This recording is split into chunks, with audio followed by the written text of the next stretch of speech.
Operation Star Hammer RK equals Part 1 RK equals. It's no stretch to say that Operation Star Hammer was the most ambitious and complex operation the Republic military undertook during the last years of the Galactic Republic. Over 60% of the warships the Republic Navy had at that point massed upon 5 theaters of operations. Second Assault Fleet was responsible for the first one. Multiple quasi-star dreadnoughts and battle cruisers made its core. A full third of the supercapitals the Republic possessed at the time made for a massive armored fist. 2 still rebuilding sector fleets with appropriate escorts were folded into Second Assault, bringing its numbers to an even 800. Their initial targets were Nemodia and Balmorra, both within direct hyperspace insertion range of Kuat. Fleet Admiral Coburn took command of this force during the Coruscant Summit and immediately commenced intensive drills in preparation for offensive operations. The second theater consisted of the 3rd Assault Fleet under General Kenobi, backed by a large portion of the Republic's strategic reserve commanded by Admiral Yularen.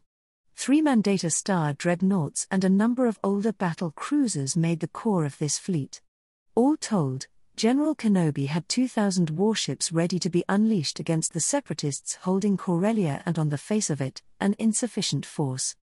The Republic fleets meant for the other 3 fronts initially gathered at Tehran and Tanab, forming multiple echelons. GAR High Command authorized General Vale to rebuild 1st Assault Fleet and use it as the tip of the spear for Operation Star Hammer. While he had under his command the refurbished Alzakan battlecruiser Glory along with her sister Quati ships Valor, Pride, and Tenacity, he led his portion of the operation from the First Republic warship outfitted with artificial sentience, the Victory-class cruiser Victory. At its peak, 1st Assault Fleet consisted of 1,000 warships of all types and made up the first echelon of the forces gathered at Tanab. The second echelon consisted of 4th Assault Fleet under Admiral Midori Sanchez commanding from her flag, the Star Dreadnought Shield. That fleet was almost exclusively drawn from and staffed by Kuat and its citizens, with half the escorts drawn from various SDFs. All told, 600 warships. 2nd and 3rd Corps fleets, respectively under Admirals KL 331, Kyle and Valerie Trent from Anaxes, made up the 3rd echelon. It was exclusively made of ships drawn from various Corps SDFs. All told, 1,200 ships. Operation Star Hammer, Restoring Honor. Medea Publishing House, Kuat. RK equals. Flag Bridge. Republic Cruiser Victory. Tanab. High-definition dust clouds passed in front of my eyes while Vicky eagerly zoomed in one of the 3 galaxy maps surrounding me. Those to the left and right she already had centered on the relevant sectors, complete with readiness status and countdowns. Obi-Wan and Coburn were still in the process of properly assembling and training their forces after accepting my crazy plan and reshuffling thousands of warships over tens of thousands of light-years, complete with their logistics train. Mission creep came along with a significant increase of available resources, something that followed from the success of the Coruscant Summit. In fact, many of the well-trained ships and crews originally slated for the liberation of Corellia were now under my command, while Obi-Wan and company were working like maniacs to train up their new commands. They had the time, if barely, unless a disaster struck, their portion of the operation wouldn't launch for at least a week. Part of the reason they were in position right now was to dissuade the separatists in general and Admiral Trench in particular from any thoughts of preemptive strikes to disrupt our plans. He did in fact attempt 3 reconnaissance in force adventures that would have shown him exactly what he expected. We were massing forces to finally retake Corellia. It was too bad that we had our eyes on other systems first. For the past few days we cut off the holonet in all sectors bordering enemy-controlled space that had our E-War assets working in overdrive. A diversion meant to ensure the enemy that Mandalore would be my primary target was underway since a day after the Coruscant Summit ended, and with it and the ominous silence over most of the front line, Operation Star Hammer began. 3 cruiser battle groups would reach Mandalore within minutes, busy escorting supply ships to relieve my people, and once they got there, my eyes focused on the central holoimage Vicky was busy projecting and constantly updating. "We should be there," Bo muttered from behind me. We'll be going home, soon. The image zoomed in further until the hyperlanes leading to and from Mandalore could be easily seen along with the symbols of our ships and a countdown. Status of 3rd to 5th echelon, I demanded. A fourth hollow image burst into existence to my right showing 2 systems, Tanab where we currently were and Turan, where the 5th echelon was still assembling. Their job would be to move in after we secured our objectives and hold them, thus ensuring a large chunk of enemy territory would be cut off when we were done. After that, depending on what the separatists did, they would either hold position or aid the 4th echelon in destroying any and all fleet elements and industry between Rondon, Nanthri and Antar. Meanwhile, I would be leading my fleet to relieve the Zeltros Manon pocket if it was still holding in the first place, and then open a second front in the core at Kamena where we should be able to link up with 2nd Assault Fleet before swinging through friendly space, bleeding damaged ships to any and all available repair facilities and at the same time receiving reinforcements from completed new construction, repaired ships that were ready to return back to the front and anything else that Satine could squeeze from the SDFs in the core. That was the plan anyway. It was too bad that the enemy was going to get a vote and that the new antimatter weaponry wasn't yet ready for mass deployment. On the other hand, every assault fleet had at least 10 silencer-equipped vessels raring to go, with 10 more slated to come online by the time Obi-Wan and Coburn launched their own offensives. The 2 fleets slatted to execute this first portion of Star Hammer blinked in cheerful green color. Everyone was ready. Hyperspace coordinates were already calculated and put into the nav computers. All that was needed was my go order. Vicky refreshed and further zoomed the image centered on Mandalore. The battle groups exited hyperspace 4 light seconds away from the planet itself. A decent-sized enemy fleet hung above the desert containing Sundari, but nothing that could pose a major threat if I brought a whole assault fleet there. Even with massive separatist jamming, it was obvious that the months-long fighting had done a number on Mandalore. There were large sections of the desert burning and clearly visible from the diversion force's position. 20 seconds later, what had to be at least 2 full sector fleets jumped in to box the relief force that had made quite the obvious preparation for its doomed mission. Complete with Zash using her abilities to mask as me. First Assault Fleet, we're a go. I ordered just as enemy jamming ensured we lost contact with Mandalore. 1 jumped to Geyser, a system that we had crawling with hunter-killer groups and E-war assets to ensure we would give the enemy as little warning as possible. After that we would be back to Lantilles where the assets currently at Geyser would follow us, join the Republic presence in that system and then go to retake Roche and ensure the enemy wouldn't be able to sneak a blocking force behind us. In 48 hours, the 5th echelon would move to secure Lantilles, Kashyyyk, and Rondon. By then, I should be hitting Ambara while Admiral Sanchez moves from Rondon as the second arm of our strategic pincer.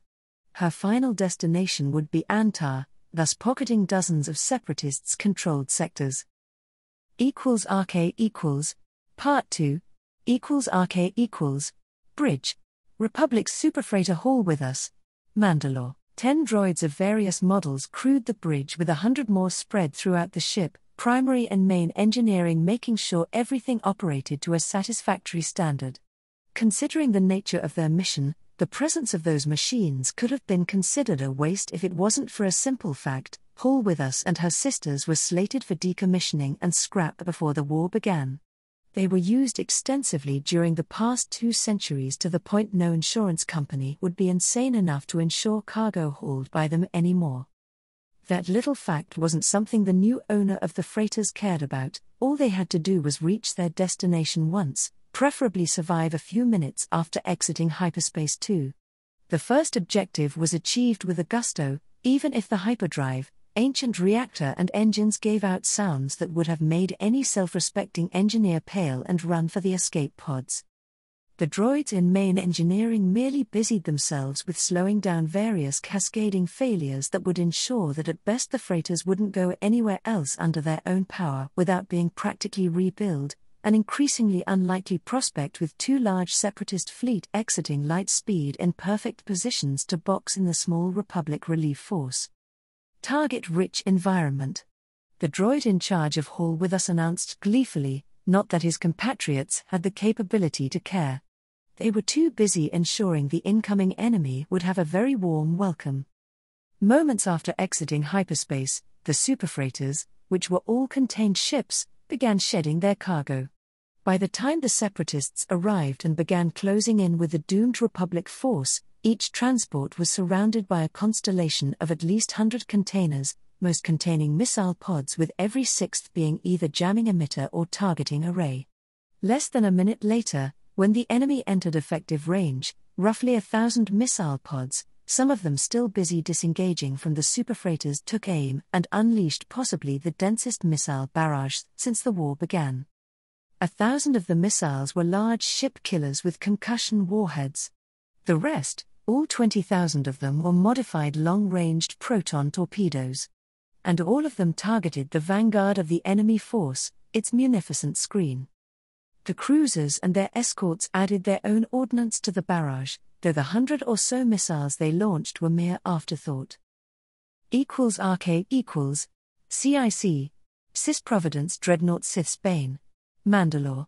The sheer shock born of surprise at the unexpected attack and sheer density of the salvo would have stunned an organic crew for a few precious moments. Even droids, who weren't networked, would have acted slower, trying to prioritize the most dangerous threats while trying to defend only their own ships to the detriment of the fleet as a whole. Instead, TK-51, who sat in the middle of the CIC of his brand new flagship, had all forces under his command bound within a single network, working with his purpose. Once it was clear how dangerous those missile ships were, he prioritized them for destruction and made his leading escorts accelerate right into the teeth while the capital ships decelerated as fast as possible. Another command had the remaining munificence accelerate to reform a defensive screen in front of the core of his fleet. At the same time, he ordered the launch of the small number of fighters left in the fleet, all configured as scouts, to help in the missile defense. With Vulture stocks either expended, in the process of being upgraded, or dedicated to air superiority and bombing missions planetside all over the galaxy, nowadays the Confederacy fleets had only a fraction of the small craft armadas they used to deploy with. Projection and war games were conclusive, once ships built with dedicated Umbrella or Guardian systems came online in numbers, the number of Vultures needed to break through a battle group's AA coverage would become prohibitive. Right now, a few thousand fighters would have been extremely useful. TK-51 had only 351.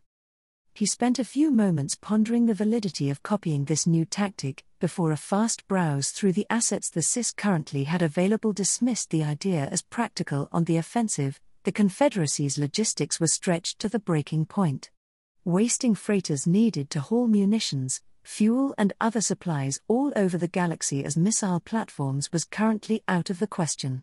In contrast, the tactical droid wouldn't be surprised if the Republic currently had more transports that it could effectively use with the industrial base left under their control. They could spend them this way without regret. The same wasn't true for his side. Perhaps capturing and repurposing ships, or building cheap expendable platform. That was something TK-51 would be noting in his R. The Umbrella system and the late Vultures performed admirably, and the E-war efforts of the Separatist fleet helped lure away a significant number of missiles.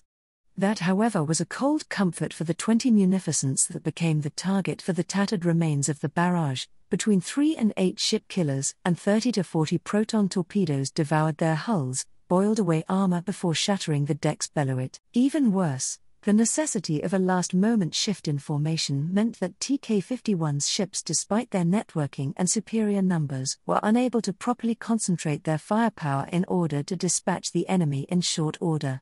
The few munificence trailing behind the sacrificial vanguard faced the full attention of the Republic cruisers and escorts and died before they could breach the forward-facing shields of those superfreighters. That in turn was going to be painful.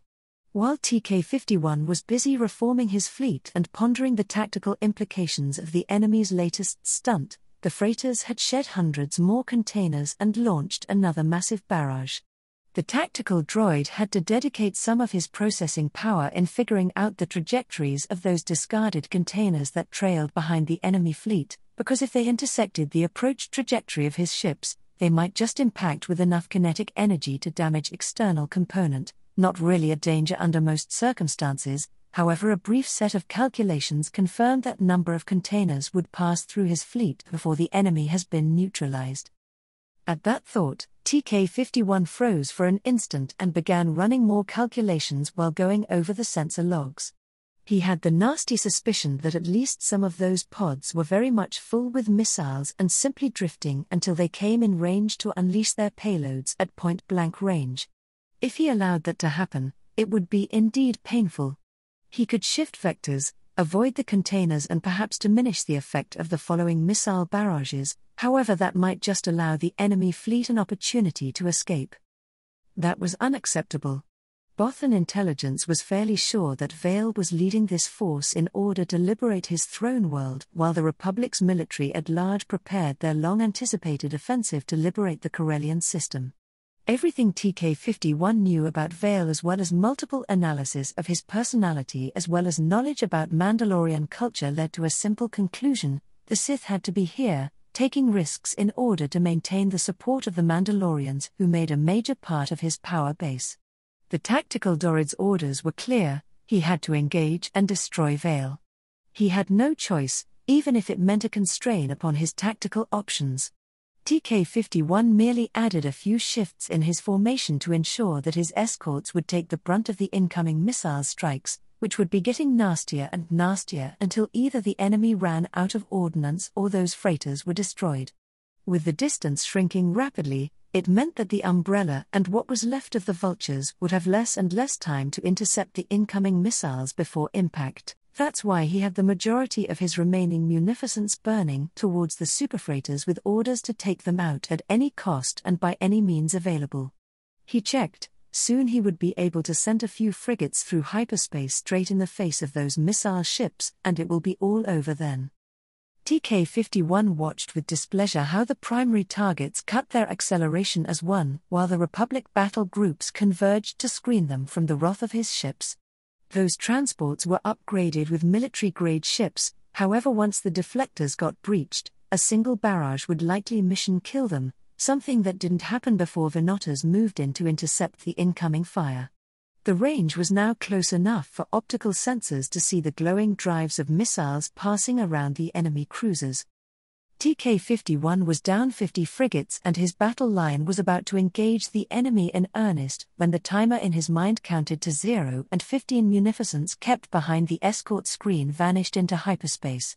Only for half of them to reappear in front of the enemy cruisers and be shattered by heavy turbolasers.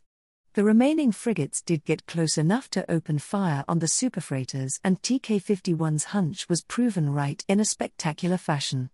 Just as those munificent targeted the transports, supposedly inert containers spat forth proton torpedoes and concussion missiles to join salvos, leaving the freighters themselves. In a conflagration lasting mere seconds, the remaining munificence died, yet they took 3 of the 5 targets with them. TK-51 was right again. Once their shields got breached, even a few hits could cause chain reactions among the stacked containers full with munitions. What he didn't expect nor bother to scan for was gravitic mines, which some of those missiles that lost targets and went inert had to be. That's what dragged his frigates out hyperspace, it had to be. Usually, such tactics were useless on the offensive, and even defensively it took a great number of mines, unless they merely surrounded more or less static installations and their primary purpose was to prevent the enemy entering hyperspace in point-blank range. It wouldn't have mattered this time either if he had shifted vectors in order to lessen the effects of the missile barrages. It didn't matter. With only 2 of those missile platforms left, the Umbrella would have much easier time handling the incoming salvos, and more importantly, the Confederate battleships finally had clean lines of fire and targeting solutions upon Vale's ships. The escort sacrifices and those of the droids crewing them wouldn't be in vain. Vale was going to die today. If he could, TK-51 would have frowned. Not only the next salvo wasn't launched as expected, but the enemy warships didn't show the coordination that would mean the Sith was using his battle meditation. Even as enemy escorts burned and the cruiser shields glowed with the strain of fending off an overwhelming assault, the tactical droid began to doubt. Veil was many things, willing to die quietly he wasn't. TK-51 knew the Sith should be using the Force right now, trying to shift the course of the battle in order to survive if not win. What he was up to. A Venator's shields died and a concentrated barrage soon slagged every weapon and sensor array along with large swaths of its armor, leaving it as a drifting coffin. A second one followed in a short order, then a third. In contrast, not a single shot went towards the Confederate battle line. The Republic capital ships continued to target TK-51's escorts, and now he knew what they were up to and ordered his battleships to begin immediate emergency deceleration while pushing every single remaining munificent in the forming gap. Then the superfreighters turned into massive missile platforms, launched the single largest barrage of the battle, all targeted on 4 Lucrehulk battleships. The enemy's escorts were gone. The Venator battle groups shattered with cruisers dying one after another, yet the Republic's last strike of the short, vicious battle landed despite everything TK-51 could throw at the incoming missiles. The targeted ships tried to maneuver, however they were already decelerating and simply lacked the acceleration to significantly affect the time before the missiles hit. Further, with mines spread all over the two fleets' tracks, the odds of a successful escape through hyperspace were slim at best, though the droids controlling those ships tried anyway. TK-51 froze. With gravitic mines spread in front of them, Veil's ships wouldn't have been able to escape anyway. He had to know that, and say what you will about the Sith, he wasn't suicidal. Or was he? What he did at Bothoi? The last enemy warship became a drifting wreck. Then one of the targeted Lucrehulks fled into hyperspace and reappeared in front of the remaining freighters, which in turn unleashed few thousand more missiles at it before the rest of the fleet could finish them. That battleship simply blew up after thousands of proton torpedoes slagged everything on its surface before a few hundred ship killers simply blew it up. The other 3 Lucrehulks were luckier. When all was said and done, if cut apart, some useful equipment might be salvageable, though none of them would see combat ever again. TK-51 won, however he was beginning to doubt Veil led the force he faced, much less that he killed the Sith. Interlude, a master and apprentice, the art of falling, =RK=. They stood upon the scorching sands of Korriban watching Sith practicing lightsaber combat. The fights were vicious, often with little to no control as they all used the dark side to augment themselves. Do you know why when a Jedi falls, they usually become worse in a sense than most Sith? Arya's master asked. Was that a trick question, she wondered. Through his memories she had seen the worst the Sith could be. Yet, now that she thought about it, from where her master stood, while the Sith were generally more dangerous, the greater threat, the fallen Jedi, like that girl Wilsam. The lack of control? In a sense. Many, both Jedi and Sith, had tried to control the dark side. The truth is, if you play with it, for all the offensive and destructive power it will grant you, there will be times when you blink or it simply manages to catch you in the wrong moment and get one over you. Veil, no, that was most definitely Darth Veil speaking, smiled at her. His expression was a cold, mirthless thing. There comes a moment when you come down from the high and have to face the consequences of your actions, see and feel what you've wrought with your own hands. He trailed off and looked expectantly at her. What happened at Kuat? It was one such moment for you, Master. It broke you. Veil smirked. It did. Just as the dark side intended. Just as I knew it will from the moment I decided to walk the path of the Sith. While there were moments I allowed myself to believe that I can keep it constantly at bay, deep down, I knew it would be inevitable. Did Delcatar Veil know that?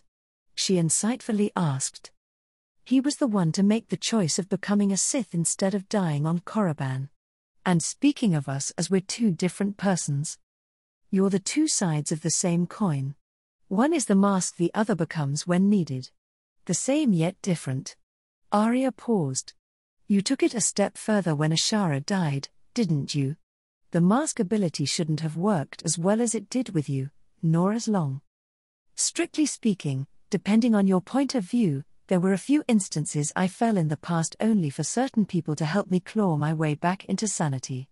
Perhaps it's arrogance, or the fact as I didn't fall as deeply and low as many others that allows me to keep the delusion that I haven't really fallen until Kuat. Arya thought about what she experienced through Vale's memories and nodded.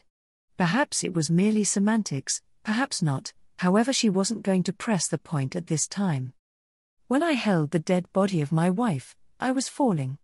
I knew that, and all I cared was that I needed to avenge her, something that I couldn't achieve as a raging beast. So I bound myself with the Force, put Darth Vale back into a box and brought out Delcatar Vale. I became him, and as expected it lasted long enough, however. It was a deception, not just to the galaxy at large, you were lying to yourself too. Darth Vale is part of who and what I am. A name given to me as a mere jest that I made my own, a title I wore proudly for decades. It wasn't Delcatar Vale who Ashara married. It was Darth Vale, a light Sith so to speak. A soldier serving the Empire, one who wanted to redeem it into something worth his allegiance, Ashara concluded. Who is Delcatar Vale then? Who indeed? But we digress. The dark side and falling is the lesson of the day. Arya relented. She was going to ponder that question later while looking back at her master's memories. I'm ready to learn, my master. Such a dutiful apprentice I have. Vale spoke in a tone of fond amusement. Most Jedi have their lives regimented and planned since they were toddlers. Their minds were shaped with a singular purpose. Vale snarled and the mindscape shook at his sudden rage. They are all brainwashed and crippled since the start and don't even know it. He took a deep breath and his fury abated. It's all about consequences on one's actions, apprentice. Once they have a taste of it, most Jedi believe that they can handle the dark side without truly falling to it. Then suddenly they see with wide open eyes what they've done. That they've fallen, and the only thing that can soothe their pain, rage and grief is the welcome embrace of the dark side. Those very natural and expected emotions are then used to further twist them until they're locked in a vicious self-sustaining loop, and bad things happen to those unprepared who try standing in their way. Fear, Arya concluded. Not just the individual Jedi but the Order as an institution, it has been built on a foundation of fear. Teachings that were too dangerous, Padawans who had to be taken in as children in order to mold them into a proper Jedi, and more importantly, that way is easier to teach them how to properly think. So they could have no bonds affecting them or learn from the get-go how to disregard them when they need. There are very few species who can pull that off. Such a philosophy is suited for a very small number of individuals, even among the Force sensitives who are already a fraction of the galactic population. Most of us mortals, we can't properly divorce from our emotions and stay mentally healthy. However, we can learn how not to let them influence us. At least some of us. A sad smile appeared on Vale's face. Unless we're trained Force adepts. Then the equation changes. Arya nodded in understanding. What ordinary people could do without risking to fall and could recover of with a bit of therapy could be what drives many a Jedi into the embrace of the dark side. Especially during a war. The dark side feeds on our negative emotions, yet there's something natural. The Jedi are taught to avoid and suppress them. To divorce themselves from them. And when they fail to, when they taste what the dark side has to offer, a piece of them that they've been taught to deny for their whole lives, it is oh so easy for it to twist them and show them that all the Jedi Order taught has been a lie meant to keep them from achieving their full potential. And from a certain point of view, that is most certainly a truth. Arya could see it. It was done with the best of intentions, it even worked for the longest of time with this era's council. The Jedi didn't really create a monster they couldn't put down, and all they had to do to achieve it was to cripple themselves. Do they have a point, however? About forming bonds? She wondered aloud. You're speaking about the 3 women I fell in love as a Sith. Veta, Ashara and now Bo-Katan. The pain is still here, every single day. He patted his chest above the heart with a gloved finger. There were people who helped me deal with Veta's passing. Ashara, however. Arya flinched when she sensed a flash of molten rage coiling within her master. I've been bottling it up since the moment I felt her passing. It worked in the short term, However, the dark side used that to manipulate and eventually break me on Kuat. Vale's voice is calm, almost serene, yet she could clearly feel his rage through their force bond. Once upon a time I fancied myself an honorable man. A soldier fighting to protect his homeworld, and I had the privilege to die twice for Earth and the Eurasian Federation. As he spoke, there was something different in her master, a shadow of the man he used to be before Korriban. I betrayed that man and everything he stood for on the odd chance that he could have a third chance. A chance I've been assured he got. When all was said and done, Arya didn't really want to think about the implications of her master's origin and the existence of the entity that made his presence in her galaxy possible in the first place. Hopefully, that way she wouldn't get its attention, especially now that she was the third person who knew about it. That is what happens when you fall, Arya. The dark side shows you how much you've criffed up, and there is no hiding it. You know in your heart that it was all your fault. A Jedi, with the way they had been made to think and not fell, they can't handle it. That understanding breaks them so much that the only thing that they can find solace into is the dark side's embrace. At that point, even their best friend, lover, spouse or even child couldn't break to the person they were. Give enough time and the correct circumstances, those people, if they existed, might bring them back. Or die trying. Or die. Vale nodded. Just as you would have died before you could bring me back, apprentice, were you made of flesh and blood, and who you are, now my master? The Sith broke you on Korriban and thus set the stage for Darth Vader to be born. Barras and Zash made you into a Sith Lord. You became something else when Ashara died, then when you removed your mask back on Mandalore. Then Kuat happened. Who are you now, my master? This, my apprentice, is an excellent question. RK equals Part 3 RK equals Politics, logistics, those always were the two most important factors in not only starting a war but dictating its course. The Clone Wars were no different. It was the political situation that gave no real power to hundreds, if not thousands outer or even mid-rim colonies within the legal confines of the Republic that birthed the Confederacy of Independent Systems. While many, not without a reason, argue that most of those worlds and systems were merely deceived by the Sith and their power-hungry cronies, it is hard to argue that from where they stood, many Sith members had little to no use of the Republic. On the contrary. In no small part, the Golden Age a large part of the galaxy enjoyed over the past 1,000 years was fueled by their resources and industries, yet they saw pittances of the profits.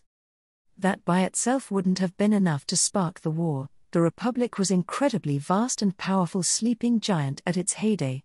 Yet, it had systematically disarmed itself as military budgets got cut and cut again until they were practically gone, and the great majority of military power was now held by individual member states.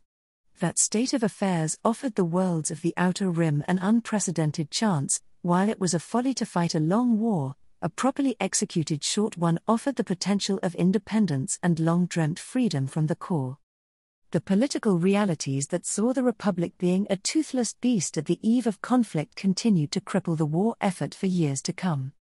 In contrast, once the Sith had their successful coup, the Confederacy military and civilian leadership enjoyed a unity of purpose that the Republic could only dream of during its height under Chancellor Palpatine. Ultimately, two things kept the Sith from winning the war before their enemies could mobilize. First, it was the insane or perhaps non-existing end strategy under the Sith, Count Dooku's leadership. To this day, debates about his end goal, and those of certain Sith parties during the war remain a mystery. And second, one that a mere coup could never fix, well, that was the bane of military forces since anyone could remember: logistics. The Confederate Grand Offensive that ultimately took the Corellian system burned through tremendous quantities of fuel, munitions and spare parts. Whole fleets needed yard time to become combat effective again, and as importantly, now the Sith had to supply and maintain a tremendous force all the way to the core. Those tremendous difficulties were made that much harder by all the new territory the Confederacy captured during the offensive and now had to police, and the fact that the whole Republic fleets went aground only to later emerge and hit at the Sith logistics network. That was an issue compounded even further by the simple fact that many of the Sith's warships used to be a part of its merchant marine, and every single lost vessel or one needed to the front, to patrol or in any way busy with the actual fighting or patrolling was one less to haul cargo or earn profits. Further, merely having free Lucree hulks or munificence didn't mean that you could efficiently transport fuel and munitions for your ships. Ideally, you needed superfreighters to haul gigatons of Tabana gas, hypermatter fuel and whatever the Sith's engineer corps could get to supplement the fusion reactors of their ships. All of those difficulties combined with the need to fortify critical systems in the core, meant that for most practical intents and purposes, the Confederacy was stuck in defensive posture in the core in order to build up the logistic network it needed to sustain operations in that region of space. At the same time, the Sith had to fight in multiple other theaters and secure the newly conquered territory. From Prelude to Armageddon, author unknown. =RK=, Flag Bridge, RSN Cruiser Praetorian, Rondon. Tense oppressive silence clung like heavy cloak over everyone's shoulders. For over a month now, both the Senate and Military Council were at odds with their Confederate allies. After the Sith's visit, Admiral Zellick returned, promoted thanks to him engaging and surviving Vale even if the battle for Rondon had been a one-sided slaughter. He came back with heavy reinforcements too. 100 Lucree battleships, 50 Providence dreadnoughts and over 300 escorts complete with swarms of fighters. The latter weren't much of a threat to a powerful Republic fleet and the GAR wouldn't send anything else their way. Against Rondon's defenders who had only a handful of ships outfitted with a domestic variant of the Umbrella system? Council Tyranny had no illusions why Zellick was back. It wasn't just to keep the Republic from capturing the system. The cyborg was here to keep him, the INS and Senate in line. It might have worked, really it could. All the Sith had to do was launch another offensive in the core and end the war. Something they still weren't in a position to do without risking everything. Their units on the sharp end were constrained by logistics, a problem exacerbated by Vale's murderous march home. Let's not forget that mid-rim alliance he heard so many rumors of. If the Sith decided to neutralize it, which they did have the forces to do even after the cataclysmic campaign Vale waged in the Rim, they would have to put to hold any plans for striking the core in force for another 6 to 12 months. They had the number of ships, but not the logistics to wage those two campaigns while keeping the enemy at bay in the east, not to mention all those Republic units playing Corsairs all over sectors the Sith captured in the past year. As both a military officer and someone who spent years in the merchant navy, Sulla knew logistics. He knew why the Confederacy declined to wage everything in a single roll of the dice. That was the prudent decision on their part. It was too bad that such explanations rang hollow when the citizens were terrified of Vale or another Sith coming to visit.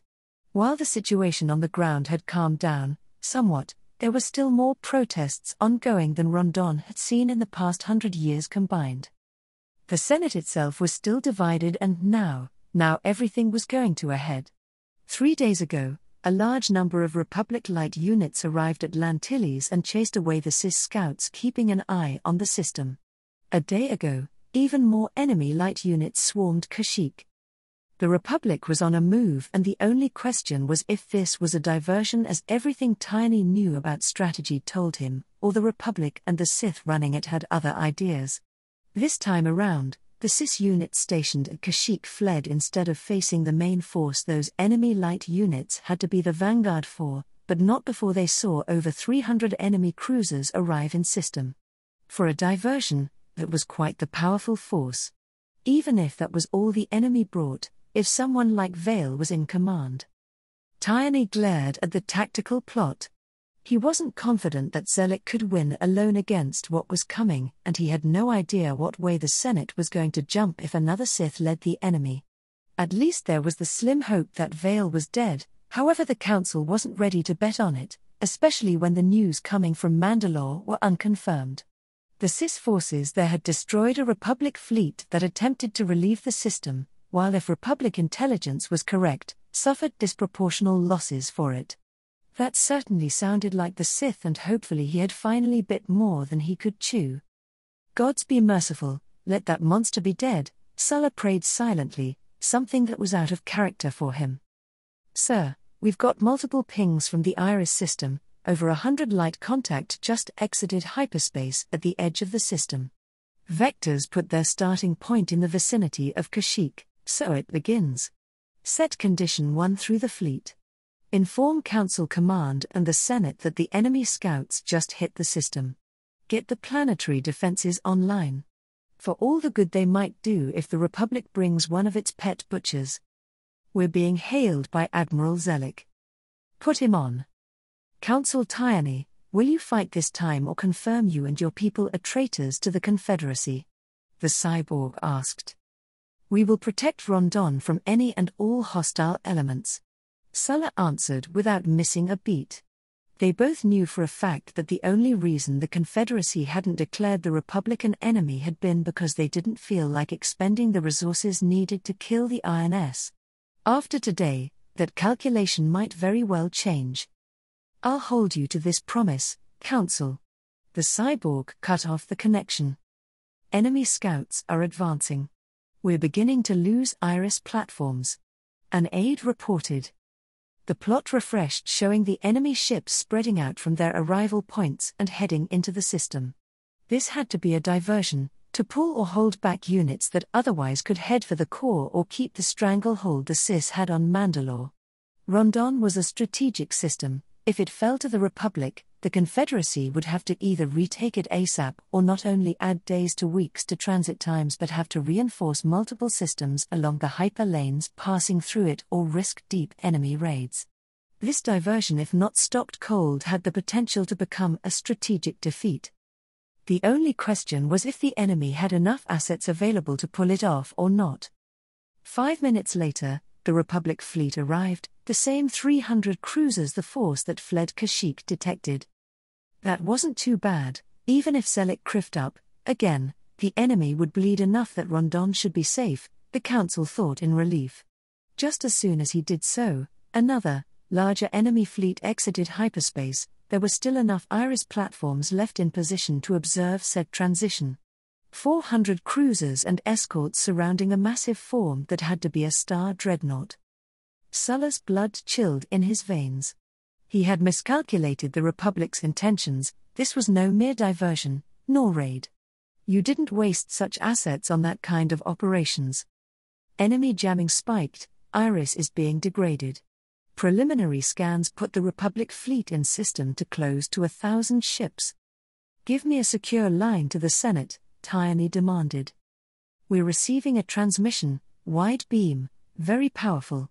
Sir, you need to see it." "Put it up." Tyranny frowned. The fear in the Calm's officer voice. A hated face blinked into existence in the middle of the flag bridge. Vale looked better this time around, even if there was more white and silver in his hair than black. He was no longer gaunt and exhausted at any rate. "Council Tyranny, it's good to see someone sensible is in charge around here." The monster smiled. "You are to stand down, shut down your weapons and prepare to be boarded. Rondon will become an example if my boarding parties face any acts of resistance or sabotage. It is high time your trade republic returns to the fold. And if we politely decline your gracious request?" Sulla glared at the condescending bastard. He wanted to scream at the Sith, tell him where to shove his suggestion. However, the images of Bothoi and Sullust kept his tongue in check. "In that case, I will make an example of Rondon and ask nicely the next system on my list if they would like to share your fate or if they would have the common sense to offer unconditional surrender." While they spoke, the Republic forces divided in 6 smaller formations and raced towards Zelik's fleet. Tyranny answered with a look of a pure loathing, yet when he opened his mouth there was no trace of how he really felt. That is a decision only the Senate could make. "Then, for your and your people's sake, I hope your Senate could reach a decision shortly. You're out of time, Council Tyranny. You aren't going to offer the same deal to our Confederate allies?" Sulla dared to ask. "There will be no deals with the likes of them while enemy forces hold even a single world in the core or Mandalore." Vale cut off the connection.